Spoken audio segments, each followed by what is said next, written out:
Hello everyone, ICT virtual classes में मैं योगेश केमनी आपका स्वागत करता हूँ। जैसा कि आप जानते हैं, हमने पढ़ा था घर्षण के बारे में और घर्षण बल में हमने स्टैटिक और एक पढ़ लिया था स्लाइडिंग, यानी कि स्टैटिक तो पढ़ लिया था और साथ में पढ़ लिया था कि कभी कोई वस्तु किसी के ऊपर फिसले तो भी घर्षण लगता है। तो लास्ट की क्लास में हम लोगों ने क्या देख लिया था? लास्ट की क्लास में हमने ये देख लिया था कि जो घर्षण होता है, जब किसी वस्तु को हम धक्का देंगे तो वो वस्तु चलाने यानी कि स्टार्ट करनी थोड़ी दिक्कत देती है, यानी कि स्टार्ट होने में उस पर ज्यादा फोर्स अप्लाई करना पड़ेगा, ज्यादा बल आपको लगाना पड़ेगा कंपैरेटिवली उस वस्तु के जब कोई वस्तु रुकी हुई है। यानी कि जब रुकी हुई वस्तु को आप चलाओगे तो बहुत इजीली मतलब मुश्किल लगेगा, फोर्स आपको ज्यादा लगेगा। लेकिन अगर कोई पहली बॉडी चल रही है, चलती हुई वस्तु पे आप अगर हल्का सा भी बल लगाएंगे तो उस टाइम वो वस्तु को चलाना ज्यादा आसान होगा, यानी कि स्टार्ट करने में आपको ज्यादा बल लगाना पड़ता है। सो यही चीज यहाँ पे कह रही है, व्हील्स रिड्यूस फ्रिक्शन। सो अब हम आगे की बात करते हैं कि और कैसे हम घर्षण को घटा सकते हैं। तो आप लोगों ने देखा है कि धीरे धीरे हुआ क्या, डेवलपमेंट हुई और डेवलपमेंट के साथ एक नई चीज ये पता लगी कि जब पहिए होते हैं यानी कि व्हील होते हैं तो व्हील रिड्यूस कर देते हैं फ्रिक्शन को, यानी कि पहिए क्या करते हैं, घर्षण को घटा देते हैं। तो you must have seen that attaches and other pieces of luggage fitted with the rollers. आपने देखा है कि आपके जो घर में अटैची होती हैं या फिर हमारे घर में क्या होती है, लगेज होती हैं, उनमें रोलर लगे होते हैं, छोटे छोटे टायर्स लगे होते हैं। अब वैसे अगर मैं बात करूं कि किसी लगेज को खींचना है, धक्का देना है, तो उसका आपको बहुत ज्यादा बल लगेगा। लेकिन अगर मेरे को क्या करना है, किसी लगेज को खींच देना है और उस पर टायर लगे हुए हैं तो बहुत आसानी से खींच जाएगा। आपने कई बार देखा भी होगा कि किसी टेबल के नीचे अगर टायर लगे हैं तो बहुत आसानी से उसको खींचा जा सकता है, मूव कराया जा सकता है, चलाया जा सकता है। परंतु वहीं पर बात की जाए कि किसी ऐसे टेबल की बात करूं जिसके नीचे टायर नहीं है, यानी कि जो मेज हमारे स्कूल में या घरों में होता है जिनमें टायर नहीं होते, तो उनको खींचते वक्त हमें ज्यादा बल देना पड़ता है ना। तो जैसे कि आप यहाँ पे देख पा रहे हैं कि एक छोटा सा बच्चा क्या कर रहा है, इस पूरे लगेज को खींच दे रहा है। क्यों? क्योंकि यहाँ पर टायर है और टायर से हुआ क्या, जब ये टायर से तो इससे फ्रिक्शन यानी कि घर्षण हो गया है कम, तो टायर से घर्षण कम हो जाता है। चलिए, तो देखिए इसके लिए एक एक्टिविटी भी हमारे पास है कि आपको क्या करना है, कुछ पेंसिल्स लेनी है और उसके ऊपर आपने एक बुक रख दी। तो अब क्या किया, इस पेंसिल के ऊपर जब आपने बुक रख दी और अब आप धक्का देंगे तो ये पेंसिल क्या करेगी, इस पूरे के पूरे उसको मूव करा देगी। अब बड़ा आसान हो जाएगा। जबकि आप इन पेंसिल को हटाओ और इसको टेबल के ऊपर जस्ट स्लाइड करवाओ तो आप देखेंगे यहाँ पर घर्षण आपको ज्यादा फील होगा। यानी कि अगर आप छोटी छोटी पेंसिलों के ऊपर इस बुक को रख रहे हैं तो इजिली ये मूव कर रहा है ना। तो take a few pencil which are cylindrical in shape. कुछ पेंसिल लो जो कैसी हैं, बेलनकार है आकार में। Place them parallel to each other, और इसको क्या करो, प्लेस कर दो किसी एक दूसरे के पैरेलल, समांतर रख दो। और अब इसके ऊपर कोई बुक रख दो या कुछ भी ऐसी चीज रख दो, जो मोटी सी बुक रख दो। अब इसको धक्का दो तो आप देखोगे जो ये पेंसिल है, यानी कि जो इसके नीचे पेंसिल है, ये रोलर का काम करने लगे हैं, घूमने का काम करने लगे, एक हिसाब से टायर का काम करने लगे। और बहुत ही इजीली आप इस बुक को क्या करा लोगे, मूव करा लोगे। तो इससे क्या प्रतीत होगा या क्या इससे हमें पता लग रहा है, हमें ये पता लग रहा है कि जो टायर का काम है वो बेसिकली फ्रिक्शन को रिड्यूस करने का है, घर्षण को कम करने का काम। सो वो यही कह रहा है, when one body rolls over the surface of another body, यानी कि जब एक वस्तु दूसरी वस्तु के ऊपर रोल करती है, रोल मतलब घूम रही है, तो कहता है the resistance of its motion is called rolling friction. तो उस टाइम जो इसकी गति पर जो घर्षण लगता है उसको रोलिंग, यानी कि उसको कहेंगे हम रोलिंग फ्रिक्शन।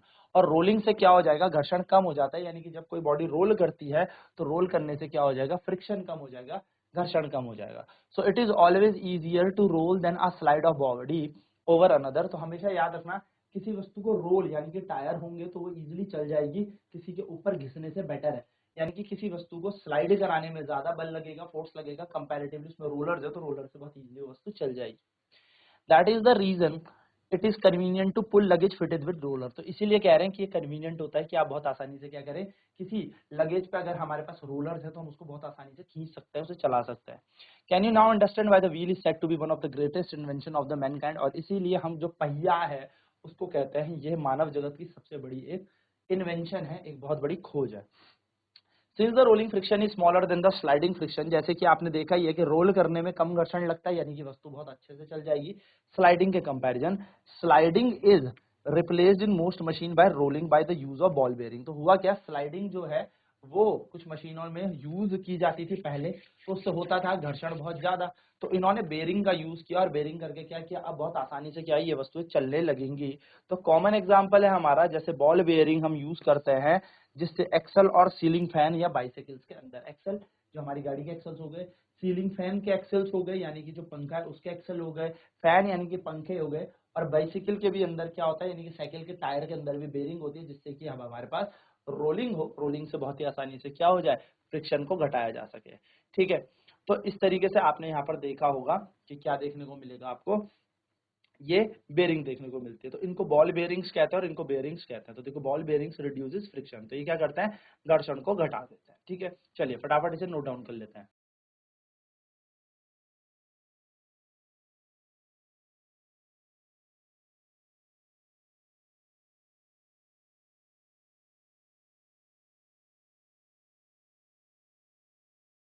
तो घर्षण ऐसे घटाया जाता है ना, तो ये बात आपको ध्यान में रखनी है। नेक्स्ट बात करते हैं फ्लूइड फ्रिक्शन की। अब जिस प्रकार से होता क्या है, जिस प्रकार से हम कहते हैं कि जो कोई सॉलिड है, जो ठोस है, वो हम पे क्या लगाता है, घर्षण लगाता है। जैसे आप किसी के ऊपर चल रहे हो तो घर्षण लग रहा है, मैं अपने हाथ एक दूसरे पर रगड़ रहा हूँ तो ये भी आपस में क्या कर रहे हैं, घर्षण कर रहे हैं। उसी तरीके से फ्लूइड्स, तो याद रखेंगे सभी, फ्लूइड्स का मतलब क्या होता है, द्रव। द्रव, तो द्रव क्या होता है, एक ऐसी चीज जो बह सकती है उसको हम द्रव कहते हैं। तो सर द्रव का मतलब पानी होता है, नहीं नहीं, द्रव का मतलब पानी भी नहीं होता।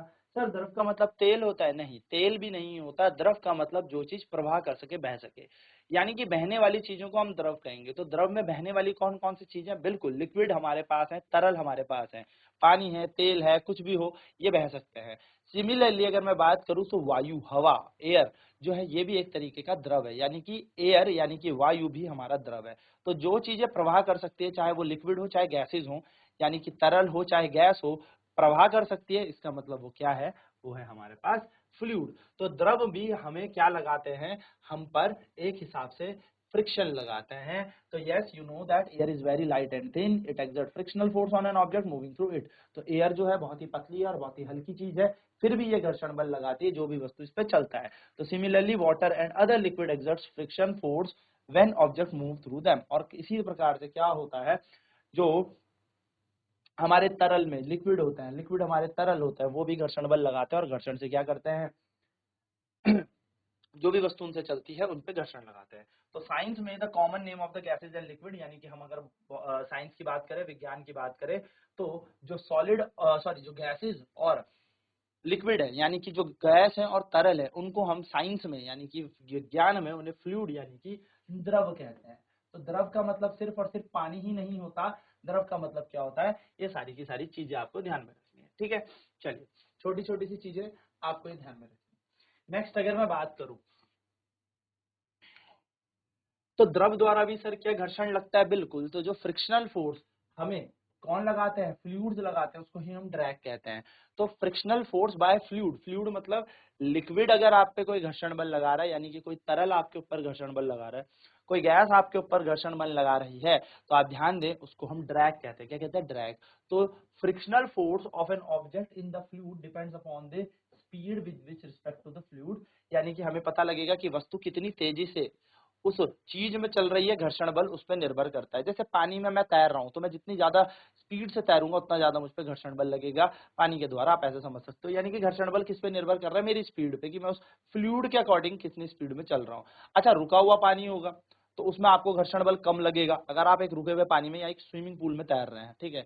लेकिन अगर एक बहता हुआ पानी है और अब आप उसमें तैर रहे हैं, उसके साथ उसके अपोजिट तैर रहे हैं विपरीत, तो आप पे घर्षण ज्यादा लगेगा। तो इन चीजों पर निर्भर करता है। दूसरी चीज क्या है, frictional force depend on the shape of the object and the nature of the fluid. किस पे डिपेंड कर रहा है, वस्तु की आकार पर भी, है ना। अगर मैं इस वस्तु को पानी में ऐसे तैराऊं तो इस पे कम घर्षण लगेगा, लेकिन ऐसे तैराऊंगा तो ज्यादा लगेगा, बिकॉज इसके एरिया पे भी फर्क पड़ेगा, इसके शेप पे भी फर्क पड़ेगा। नेक्स्ट है नेचर ऑफ द फ्लूइड। जैसे कि फ्लूइड, अब जैसे मैं आपसे बात करूं कि कोई चीज पानी में तैर रही है, अब पानी क्या है, एक तरीके का लिक्विड है, यानी कि तरल है। उसी तरीके से मैं बात करूं शहद, शहद भी तो तरल है, लिक्विड ही होता है। अब कोई चीज शहद में अगर आपको फ्लो करवानी है तो शहद में ज्यादा घर्षण लगेगा, लेकिन वहीं पर पानी की बात करें तो पानी में घर्षण कम लगेगा। तो नेचर ऑफ द फ्लूइड यानी कि उस द्रव की प्रवृत्ति या प्रकृति पर भी यह निर्भर करता है। It is obvious that when object move through fluid they have overcome friction acting on them। तो जब भी कोई वस्तु क्या करती है, किसी द्रव में प्रवाह करेगी या चलेगी, तो उसके ऊपर से घर्षण लगेगा और उस वस्तु को, उस घर्षण को क्या करना है, उस घर्षण से ज्यादा अपना बल लगाना पड़ेगा, तभी ये उस पर मूव कर सकती है। इस दौरान इसमें बिल्कुल लॉस ऑफ एनर्जी भी आएगी, कुछ ऊर्जा का हानि भी होगी। यहाँ पर एफर्ट करेंगे जिससे कि उस घर्षण को कम किया जाए। जैसे उदाहरण के तौर पर अगर मैं बोलूँ आप पानी में तैरिए, तो पानी में जब आप तैरेंगे, फॉर एन एग्जाम्पल, तो पानी में तैरेंगे तो पानी आप पे घर्षण लगा रहा है, तो पानी तो कह रहा है मैं तैरने नहीं दूंगा, तो आप क्या करेंगे, एफर्ट्स लगा रहे हो। अब आप लगा रहे हो 100 एफर्ट, पानी ने 20 का घर्षण दे दिया, यानी कि 80 के एफर्ट से आप आगे जा रहे हो। या आपने लगाई पूरी हिम्मत, मेहनत कर दी, जिसमें से पानी कुछ आपको क्या कर रहा था, पीछे की तरफ धक्का दे रहा था। तो उस धक्के को अगर हम माइनस कर दें तो आप बचे हुए धक्के से या बचे हुए बल से आगे जा रहे हैं। तो इस दौरान आपकी ऊर्जा में भी कुछ ना कुछ हानि तो होगी, ठीक है।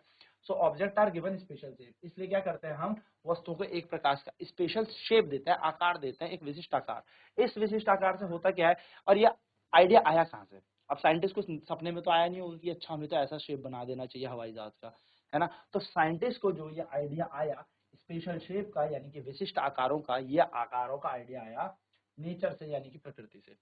उन्होंने देखी चिड़िया, उन्होंने देखी मछली, ये भी तो तरल में ही यानी कि द्रव में ही प्रवाह करती है। जैसे बर्ड्स, आपको पता है बर्ड्स कहाँ उड़ती हैं, वायु में उड़ती हैं चिड़ियाएं। मछलियां कहाँ तैरती है, पानी में, तो है तो फ्लूइड, फ्लूइड में तैरती है।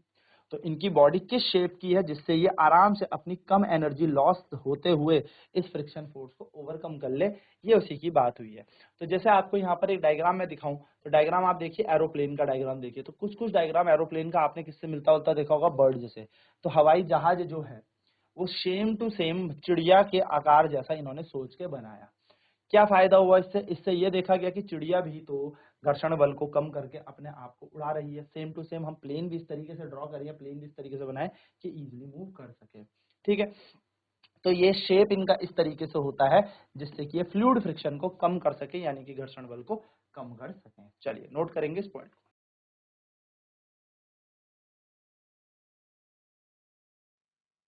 तो हम लोगों ने देखा कि किस तरीके से फ्रिक्शन जो है लिक्विड द्वारा यानी कि फ्लूइड द्वारा भी लगाया जाता है, और यही बेसिक सी चीजें हमने यहाँ पर जानी कि जो लिक्विड यानी कि जो भी मतलब हमारा फ्लूइड है, फ्लूइड मतलब द्रव, जो चीजें बह सकती हैं उनकी हम बातें कर रहे हैं, तो उनके द्वारा जो फ्रिक्शन यानी कि घर्षण लगाया जाता है उसको ड्रैग कहते हैं। तो नेक्स्ट क्लास में बात करेंगे कि how scientist develop the idea of making the shapes of an object, कैसे साइंटिस्ट को आइडिया आया कि किस ऑब्जेक्ट की शेप कैसे होनी चाहिए। आज की क्लास में इतना ही। आईसीटी वर्चुअल क्लासेस में जुड़ने के लिए धन्यवाद। आपका दिन शुभ।